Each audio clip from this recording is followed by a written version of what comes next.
আজ শিলিগুড়িতে অনুষ্ঠিত হলো এক বর্ণাঢ্য শোভাযাত্রা, যেখানে এলজিবিটিকিউ সম্প্রদায়ের সদস্যরা তাদের অধিকার ও সমাজে সমান স্বীকৃতির দাবিতে র্যালি বের করেন। শিলিগুড়ি প্রাইড ওয়াক 2018 সালে যার পথ চলা শুরু হয়, আজ 6 বছর পূর্ণ করল।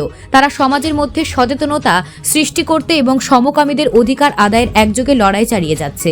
শোভাযাত্রাটি শুরু হয় শিলিগুড়ি মহাত্মা গান্ধী মোড় থেকে এবং শেষ হয় বাঘাযতীন পার্কে।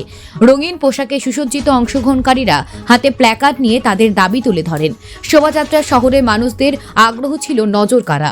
সদস্যরা জানান ভবিষ্যতে আরও নানা কর্মসূচি নেওয়ার পরিকল্পনা রয়েছে তাদের, যাতে সমান অধিকার নিশ্চিত হয়। শিলিগুড়ি প্রাইড ওয়াকের এই উদ্যোগে অংশগ্রহণকারীরা একে অপরের পাশে দাঁড়িয়ে সমতার দাবিতে সোচ্চার হয়ে ওঠে।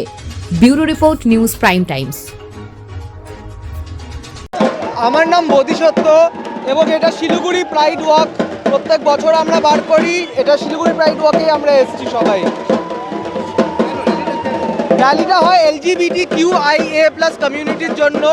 আমরা আমাদের রাইটস ডিমান্ড করছি সরকারের থেকে, যাতে লেজিসলেটিভ, এক্সিকিউটিভ এবং জুডিশিয়ারি সবাই যাতে আমাদের জন্য লজ বানায় এবং আমাদেরকে সেভ করে এবং আমাদের পার্সোনাল লজ দেয়, এটাই আমাদের ডিমান্ড। এরভিউ থেকে বিজেপি অবধি হচ্ছে, বাঘাযতীন পার্ক। আমরা কি দেব বার্তা? এটাই যে আমরা LGBTQ কমিউনিটির লোকজন, আমাদেরকে ডিসক্রিমিনেশন যাতে না হয়, আমাদের যাতে রাইটস সরকার স্বীকার করে এবং যাতে আমাদেরকে প্ল্যাটফর্মে নিয়ে আসে, এটাই।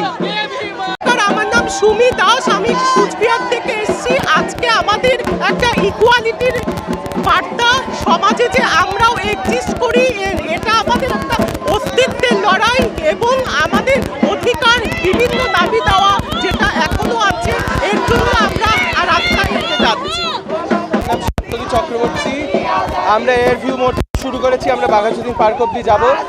আমাদের এজেন্ডা LGBTQ মানুষদের প্রত্যেক স্তরে ইকুয়ালিটির দাবি।